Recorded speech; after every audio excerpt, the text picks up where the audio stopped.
नमस्कार बच्चों। आज हम पढ़ने और समझने वाले हैं क्लास 10th एसएसटी सामाजिक विज्ञान की वर्कशीट नंबर 34 यानी कार्यपत्रक संख्या 34 को। ये हमारी 28 सितंबर 2021 की वर्कशीट रहेगी और आज की इस वर्कशीट में हम सिविक्स पोल साइंस के सेकंड चैप्टर संघवाद को समझने की कोशिश करेंगे। संघवाद एक आसान सा छोटा सा एक इम्पोर्टेंट चैप्टर है और आज की इस वर्कशीट में लगभग आधे चैप्टर को हम समझ लेंगे। इस वर्कशीट में हम बात करेंगे संघवाद क्या होता है, संघवाद किसे कहते हैं, संघवाद की विशेषताएं क्या होती है, संघवाद कितने प्रकार का होता है और भारत में संघवाद कैसे कार्य कर रहा है। ये सब कुछ हम इस वर्कशीट में डिस्कस करने वाले हैं। Let's begin. चलिए शुरुआत करते हैं। सबसे पहले हमें समझना है कि ये संघवाद क्या होता है। संघवाद एक ऐसी टर्म है, ये शब्द हो सकता है आपने पहली बार सुना होगा जब आप क्लास 10th में आए हो, लेकिन संघवाद को अपनी लाइफ में, अपनी डेली जो रूटीन की लाइफ है उसमें आप हर रोज देखते हो।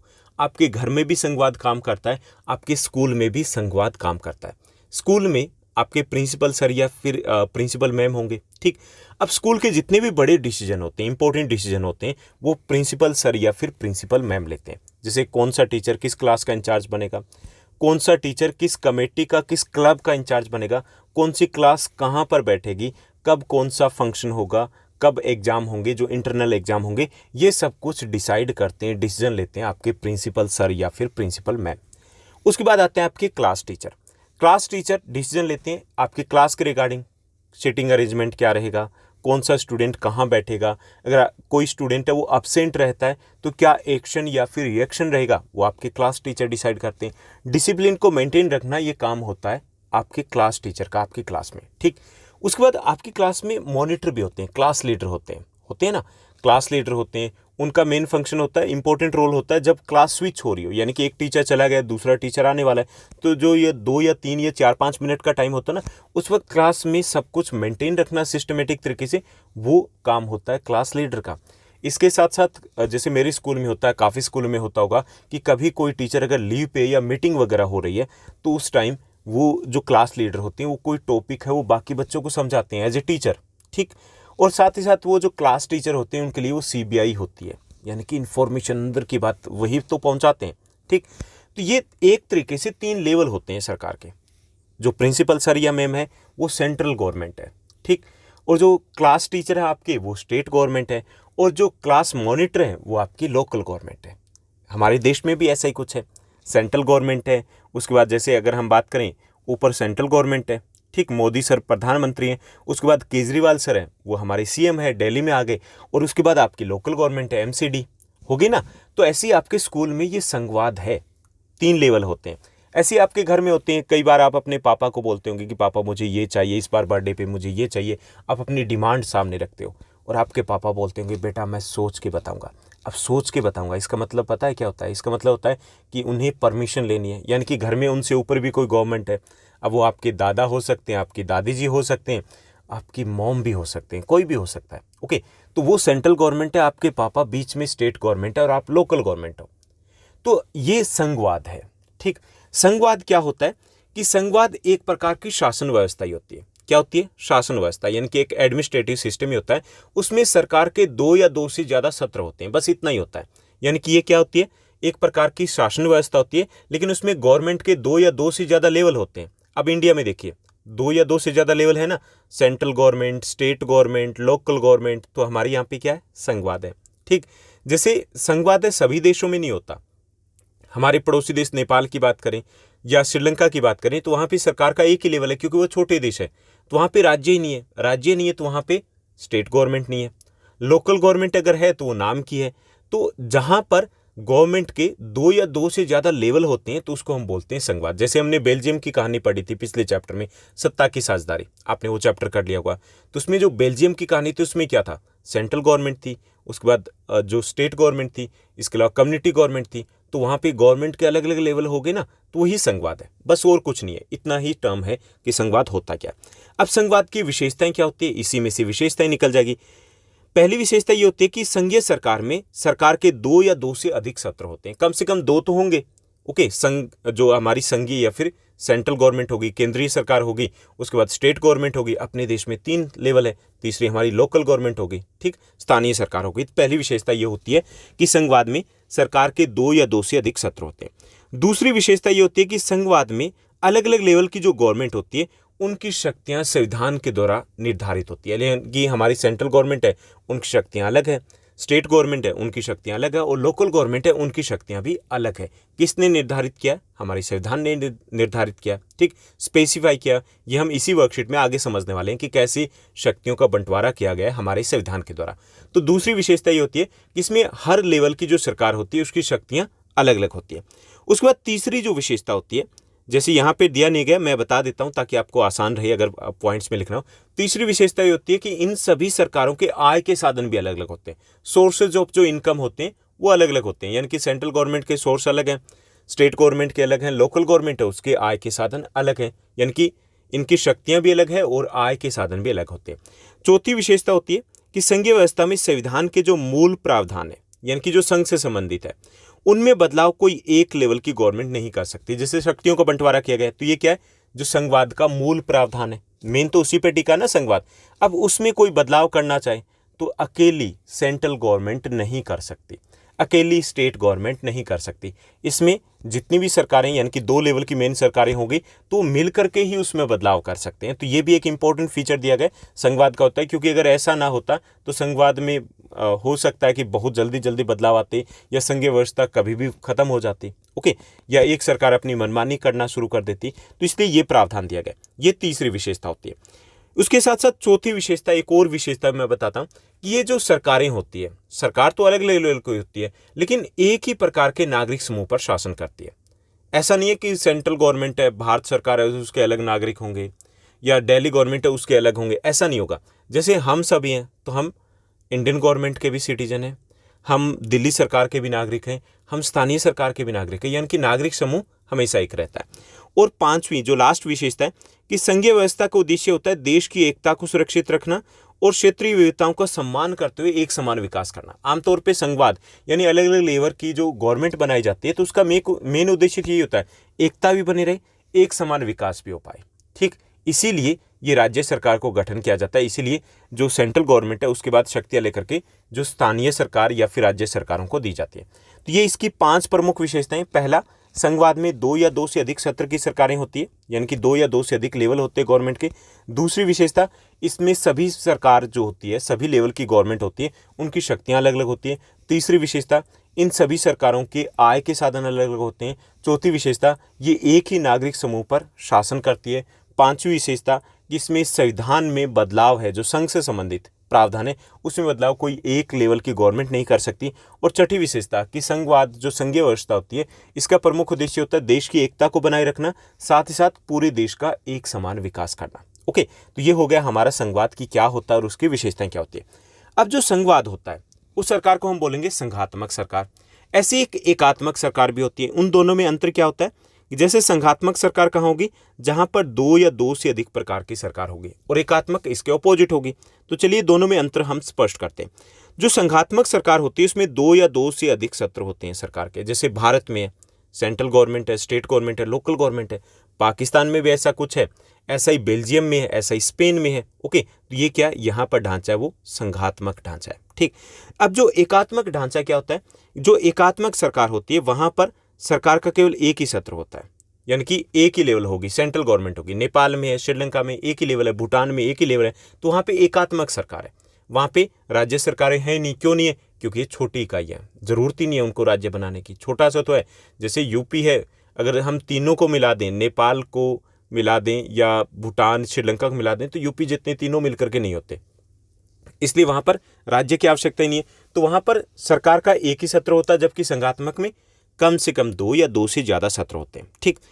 दूसरा, केंद्रीय सरकार राज्य सरकार को कुछ विशेष प्रकार के आदेश नहीं दे सकती, जबकि यहाँ पर केंद्रीय सरकार है, राज्य सरकार पहली बात तो होते ही नहीं है, ठीक। अगर हो तो वहाँ पर वो दे सकती है, ठीक। यहाँ पर नहीं दे सकती, यहाँ पे दे सकती आना चाहिए।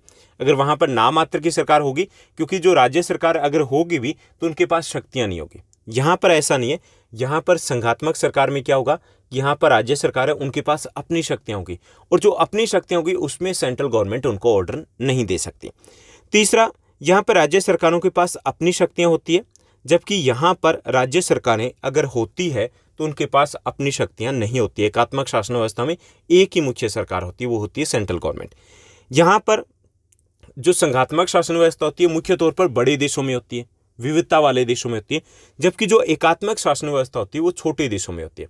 उदाहरण के लिए Bharat, Canada, Germany, Belgium, Spain, Pakistan, ये संघात्मक सरकार है यहाँ पर। जबकि एकात्मक सरकार की बात करें तो ज़्यादातर छोटे देशों में होती है, जापान में है, फ्रांस में है, नेपाल में, श्रीलंका में। लेकिन जो चीन है बड़ा देश है, लेकिन यहाँ पर भी एकात्मक शासन व्यवस्था है, क्योंकि यहाँ पर एक दलीय प्रणाली है। ठीक, ये एक उपवाद है, अपवाद कह सकते हैं कि अपवाद है, क्योंकि यहाँ पर बड़ा देश होते हुए भी संघात्मक शासन व्यवस्था नहीं है, बल्कि एकात्मक शासन व्यवस्था। यहाँ राज्य सरकारें तो होती है, लेकिन उनके पास अपनी शक्तियाँ नहीं होती, वो ऊपर से ऑर्डर आते हैं, उनको सिर्फ लागू करना होता है। तो ये हो गया संघात्मक और एकात्मक शासन व्यवस्था में अंतर क्या होता है। पहली चीज़, दोबारा से, संघात्मक में 2 या 2 से अधिक प्रकार की सरकार होती है, एकात्मक में केवल एक ही प्रकार की सरकार होती है। संघात्मक जो बड़े देशों में होता है आमतौर पर, जबकि एकात्मक ज़्यादातर छोटे देशों में होता है। संघात्मक के एग्जाम्पल आप बता दोगे, Bharat, Canada, Germany, Pakistan, Belgium इत्यादि। जबकि एकात्मक की बात करें तो हमारे पड़ोसी देशों के एग्जाम्पल दे सकते हो, Nepal, Bhutan, Sri Lanka, Japan, France.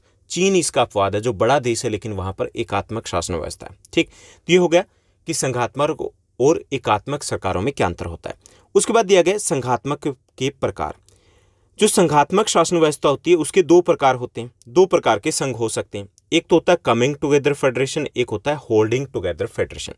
Coming together मतलब साथ आकर संघ बनाना। इसको अगर इंग्लिश में लिखोगे या समझोगे तो ज़्यादा बेटर रहेगा। कमिंग टुगेदर, आना, कमिंग समझ रहे हो ना, साथ आना।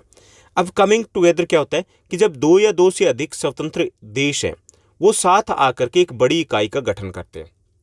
यानी कि जो जैसे भारत है, अब भारत के साथ बांग्लादेश, श्रीलंका, पाकिस्तान, नेपाल, भूटान, ये मिलके कहें कि चलो हम एक यूनिट बना लेते हैं। ठीक, तो वो संघ क्या कहलाएगा, वो कमिंग टुगेदर फेडरेशन कहलाएगा। यानी कि अलग अलग स्वतंत्र देश थे और वो पास में आकर के उन्होंने एक संघ बना लिया, तो वो कमिंग टुगेदर संघ कहलाएगा। जैसे यूएसए की बात करें तो वहाँ पे सभी राज्य वो अलग अलग थे, उन्होंने मिलकर के अपना एक संघ बना लिया। ऑस्ट्रेलिया में अलग संघ बना लिया। ब्रिटेन में क्या 4 देश शामिल है। जो ब्रिटेन की बात करते हैं ना तो उसमें England, Wales, Scotland, Northern Ireland, उत्तरी आयरलैंड ये शामिल है, तो इन्होंने मिलकर के एक संघ बना लिया ब्रिटेन। ऐसे ही वेस्ट इंडीज़ है, वेस्ट इंडीज़ की क्रिकेट टीम एक होती है, लेकिन जब हम ओलंपिक्स की बात करेंगे तो वहाँ पे अलग अलग टीमें खेलती है, क्योंकि उसमें कई सारे देश शामिल है। तो वो क्या है, कमिंग टुगेदर फेडरेशन है, कि जब स्वतंत्र देश है वो साथ आकर के एक बड़ी यूनिट बना ले, इकाई बना ले, तो अपनी मर्जी से, तो उसे हम बोलेंगे कमिंग टुगेदर फेडरेशन, या फिर साथ आकर के संघ बनाना। तो इसके एग्जाम्पल ऑस्ट्रेलिया, यूएसए और ब्रिटेन, वेस्ट इंडीज ये हो सकते हैं। ठीक, उसके बाद दूसरा होल्डिंग टुगेदर फेडरेशन, यानी साथ लेकर के संघ बनाना। इसमें अपोजिट होता है, इसमें यह होता है कि देश तो एक था पहले, लेकिन बड़ा देश था, शासन अच्छे से हो, एक समान विकास हो, इसके लिए देश ने अपने आप को राज्यों में बांट लिया, तो उसे बोलेंगे हम होल्डिंग टुगेदर फेडरेशन, साथ लेकर के संघ बनाना। यानी कि बड़ा देश है, अपनी आंतरिक विविधता को ध्यान में रखते हुए राज्यों का गठन करता है, तो उसे हम बोलेंगे साथ लेकर संघ बनाना या होल्डिंग टुगेदर फेडरेशन। इंडिया के साथ क्या है, एक देश है, लेकिन हम 28 राज्य और 8 केंद्र शासित प्रदेशों में बंटे हुए। ठीक, ऐसे ही बेल्जियम के साथ यही हुआ था, बेल्जियम ने अपने आप को राज्यों में विभाजित कर लिया था। पाकिस्तान में भी यही है। ठीक, और जापान में भी यही है, स्पेन में भी यही है। ठीक, तो ये किस में आएंगे, ये आएंगे होल्डिंग टुगेदर फेडरेशन में। तो 2 प्रकार के होंगे, कमिंग टुगेदर, जब स्वतंत्र देश हो वो पास आकर के एक बड़ी इकाई बना ले तो वो हो जाएगा coming together federation. USA, Britain, Australia इसी टाइप के एग्जाम्पल है। जबकि होल्डिंग टुगेदर के एग्जाम्पल इंडिया आ जाता है, ठीक, पाकिस्तान आ जाता है, जिसमें देश एक है लेकिन प्रशासन की दृष्टि से विविधता को देखते हुए, देश का एक समान विकास हो उसको देखते हुए अपने आप को राज्यों में विभाजित कर लेता है। और इसके कारण क्या हो गया, सेंट्रल गवर्नमेंट, राज्य सरकारें 17-2 बन गई, यानी कि संघ बन गया, तो इसे बोलेंगे हम होल्डिंग टुगेदर फेडरेशन। ठीक, अब हम बात करेंगे शक्तियों के बंटवारे की, क्योंकि आज की इस वर्कशीट में लगभग हाफ चैप्टर को कवर किया गया, तो थोड़ा सा कंटेंट काफ़ी ज़्यादा दिया गया। शक्तियों का बंटवारा कैसे किया जाता है संघ में, और मेनली हम बात करेंगे कि भारत में संविधान के द्वारा शक्तियों का बंटवारा कैसे किया गया। तो भारत में जो शक्तियों का बंटवारा है वो 3 सूचियों में किया गया। ठीक, 3 सूचियों में, अब 3 + 1 4 हो गई है। ठीक, 3 सूचियाँ, संविधान में 3 है लेकिन चौथी सूची भी हो गई। पहली है संघ सूची, दूसरी राज्य सूची, तीसरी है समवर्ती सूची और चौथी है अवशेष सूची। संघ सूची पहली सूची आ गई। संघ सूची में वो विषय शामिल किए गए, विषय मतलब ये आपके मैथ, साइंस या सोशल साइंस की बात नहीं करें, टॉपिक की जो संघ सूची है उसमें ऐसे विषय शामिल किए गए जो देश के लिए महत्वपूर्ण है, पूरे देश के लिए इंपॉर्टेंट है। ठीक, वो विषय इसमें शामिल किए गए, जैसे रक्षा हो गया, विदेश मामले हो गए, बैंकिंग हो गया, संचार हो गया, मुद्रा हो गया, ये पूरे देश के लिए इंपॉर्टेंट है ना, रेलवे। ठीक, तो ये विषय किस में आएंगे, ये संघ सूची में शामिल किए गए। इन विषयों के बाद जैसे रक्षा है, विदेश मामले हैं, ठीक, ऐसे बैंकिंग मामले हैं, संचार है, मुद्रा, इन पे कानून केवल और केवल केंद्र सरकार बना सकती है। अब ऐसा नहीं हो सकता कि जो करेंसी निकाली स्टेट गवर्नमेंट है वो अपनी अलग करेंसी निकाल देगी, ऐसा नहीं है। ये सेंट्रल गवर्नमेंट का विषय है, बैंकिंग सेंट्रल गवर्नमेंट का विषय है, दूसरे देशों के साथ विदेश मामले सेंट्रल गवर्नमेंट का विषय है। तो संघ पहली सूची होती है संघ सूची। संघ सूची में वो विषय दिए गए जो पूरे देश के लिए महत्वपूर्ण है और इन विषयों पर कानून बनाने का अधिकार केवल और केवल केंद्रीय सरकार के पास है। ठीक, और इसमें लगभग 101 के आसपास विषय शामिल है, यानी कि 100, लगभग 100 लिख सकते हो कि लगभग 100 विषय इस सूची में शामिल है जिनके ऊपर कानून केवल और केवल केंद्र सरकार बना सकती है। उसके बाद दूसरी सूची आती है, वो है आपकी राज्य सूची। राज्य सूची में वो विषय शामिल है जो प्रांतीय यानी कि राज्य के लिए महत्वपूर्ण होते हैं। ठीक, वो विषय शामिल किए गए राज्य सूची में, जैसे पुलिस, व्यापार, वाणिज्य, कृषि, सिंचाई, ये राज्य सूची में आते हैं। इन पर कानून बनाने का अधिकार केवल और केवल राज्य सरकार के पास होता है। लगभग 62 विषय अब इस सूची में शामिल है। ठीक, कितने, जो संघ सूची है, बड़ी सूची है, उसमें लगभग 100 विषय, और ये जो सूची है इसमें लगभग 62 विषय अभी वर्तमान में शामिल है। ठीक, उसके बाद तीसरी सूची आती है समवर्ती सूची। जो समवर्ती सूची है उसमें वो विषय शामिल किए गए जो राज्य सरकार और केंद्रीय सरकार दोनों के लिए इंपॉर्टेंट है, यानी कि दोनों ही इसमें कानून बना सकती है। यानी कि जो संघ सूची है उस पर कानून कौन बना सकती है, केंद्रीय सरकार। राज्य सूची के ऊपर कानून कौन बनाएगी, केवल और केवल राज्य सरकार। और जो संघ सूची, जो समवर्ती सूची है, इसमें वो विषय शामिल है जो दोनों के लिए इंपॉर्टेंट है, तो दोनों ही सरकारें इस पे कानून बना सकती है। जैसे शिक्षा हो गया, वन हो गया, मजदूर संघ हो गया, विवाह हो गया, गोद लेना, उत्तराधिकार, ऐसे विषय शामिल है जो दोनों के लिए इंपॉर्टेंट है। दोनों ही सरकारें इस पर कानून बना सकती हैं। लेकिन अगर टकराव हो तो क्या होगा, जैसे मान लीजिए कि आपके स्कूल में है प्रिंसिपल सर या मैम आपकी सेंट्रल गवर्नमेंट है। ठीक, बड़े जो पूरे स्कूल के लिए इंपॉर्टेंट टॉपिक्स है उनके ऊपर कानून कौन बनाते हैं, आपके प्रिंसिपल सर या मैम, उनके पास वो विषय, वो तो संघ सूची हो गई। आपके क्लास टीचर, वो आपके कौन सी सूची में आएंगे, यानी कि वो राज्य सरकार है तो उनके पास राज्य सूची होगी, क्लास से रिलेटेड डिसीजन वो लेंगे। और कुछ ऐसे टॉपिक होते हैं जिनके ऊपर दोनों मिलकर के कानून बना सकते हैं, जैसे एग्जाम के लिए बैठेंगे कहाँ पर बच्चे, कैसे बैठेंगे।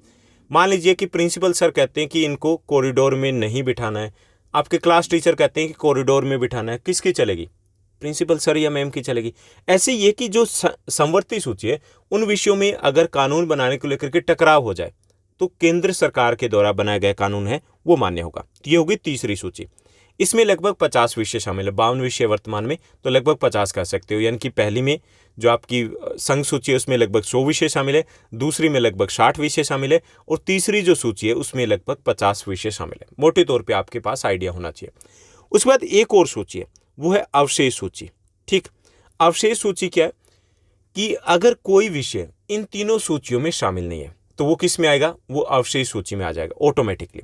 ठीक, कुछ ऐसे विषय जो उस वक्त संविधान बनाया गया था और वो विषय छूट गए थे, जैसे जो साइबर लॉज हैं, ठीक, ऑनलाइन जो ठगी होती है, अब उस वक्त थोड़ी ऑनलाइन ठगी होती थी तो वो विषय शामिल ही नहीं है, तो वो विषय किस में आएंगे, अवशेष सूची में आएंगे। और ऐसे विषयों पर कानून बनाने का अधिकार केवल और केवल केंद्र सरकार के पास होता है। ठीक, तो यहाँ तक हमने काफ़ी हद तक समझ दिया कि संघवाद क्या है, संघवाद की विशेषताएं क्या होती है, संघात्मक और एकात्मक सरकार में क्या अंतर होता है, और जो संघवाद है वो कितने प्रकार का होता है, और भारत में शक्तियों का बंटवारा कैसे किया गया है। अब हम आगे बात करेंगे इस वर्कशीट पर बेस्ड कुछ इजी क्वेश्चंस की। आज की इस वर्कशीट में केवल 2 प्रश्न दिए गए, शायद ये पहली वर्कशीट है जिसमें हमें केवल 2 प्रश्न मिले, और उम्मीद करता हूँ आगे भी हमें ऐसे ही कम ही क्वेश्चन मिलेंगे, क्योंकि आपकी क्लासेस स्टार्ट हो चुकी है तो आपको अपना होमवर्क भी करना होता है, साथ साथ आपको वर्कशीट के साथ भी कंटिन्यू करना है। तो हमारा पहला प्रश्न रहेगा, संघवाद की विशेषताओं का उल्लेख कीजिए। तो संघवाद की पहली विशेषता होती है कि यहाँ सरकार के 2 या 2 से अधिक सत्र या फिर लेवल होते हैं, पहली विशेषता ये होती है, तभी तो उसे संघवाद कहेंगे। दूसरी विशेषता होती है कि अलग अलग लेवल की जो गवर्नमेंट होती है वो एक ही नागरिक समूह पर शासन करती है। जैसे हम भारत सरकार के नागरिक है, दिल्ली सरकार के भी नागरिक हम ही है, लोकल गवर्नमेंट के नागरिक भी हम ही है, यानी कि नागरिक समूह एक ही रहता है। तीसरी विशेषता कि संविधान के जो मौलिक प्रावधान है उसमें बदलाव एक सत्र की सरकार नहीं कर सकती, यानी कि उसमें प्रावधान है उसको केवल एक लेवल की गवर्नमेंट है वो चेंज नहीं कर सकती, चाहे वो स्टेट गवर्नमेंट हो चाहे वो सेंट्रल गवर्नमेंट हो, मिल करके ही बदला जा सकता है। ठीक, कौन से, जो संघ से संबंधित है, तो ये भी एक प्रमुख विशेषता होती है संघवाद की। तीसरी विशेषता, अलग अलग लेवल की जो गवर्नमेंट होती है उनके आय के स्रोत हैं, आय के साधन हैं, वो अलग अलग होते हैं। और पांचवी विशेषता होती है कि अलग अलग लेवल की जो गवर्नमेंट होती है उनकी शक्तियां भी अलग अलग होती है। किस में स्पेसिफाई की जाती है? संविधान के द्वारा अलग अलग निर्धारित की जाती है, यानी कि शक्तियां अलग अलग होती है। ठीक, आय के साधन अलग अलग होते हैं और सरकार है उसके सत्र 2 से ज़्यादा होते हैं। नागरिक समूह एक ही रहता है और कानून में अगर बदलाव करना हो संघ से संबंधित तो वो एक लेवल की गवर्नमेंट नहीं कर सकती। तो ये हो जाती है संघवाद की विशेषताएं। उसके बाद नेक्स्ट हमें क्वेश्चन दिया गया, दूसरा हमारा प्रश्न रहेगा संघ, जो 2 प्रकार के संघ बताए गए कि साथ आकर संघ बनाने और साथ मिलकर संघ बनाने के कुछ उदाहरण हमें देने, एग्जाम्पल देने। तो साथ आकर संघ बनाने के एग्जाम्पल है ऑस्ट्रेलिया, संयुक्त राज्य अमेरिका, ब्रिटेन।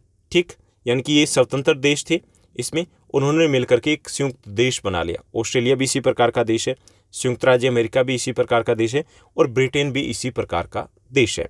उसके बाद दूसरा है साथ मिलकर संघ बनाने वाले देश, उनके एग्जाम्पल देने, यानी कि ये एक देश थे लेकिन अपने आप को राज्य में विभाजित कर लिया। तो उसमें आएगा भारत, बेल्जियम, स्पेन, पाकिस्तान, ये इस प्रकार के एग्जाम्पल रहेंगे। तो ये थी हमारी आज की बेहद आसान वर्कशीट। उम्मीद करता हूँ सब कुछ आपको अच्छे से समझ में आया होगा। अगर आपको ये वीडियो अच्छी लगे, थोड़ा बहुत भी अगर समझ में आता है तो इस वीडियो को लाइक करना है, शेयर करना है और ऐसे ही हमारे साथ बने रहना है। आज के लिए बस इतना ही। Thank you, bye bye, have a nice day. मिलते हैं नेक्स्ट वीडियो में।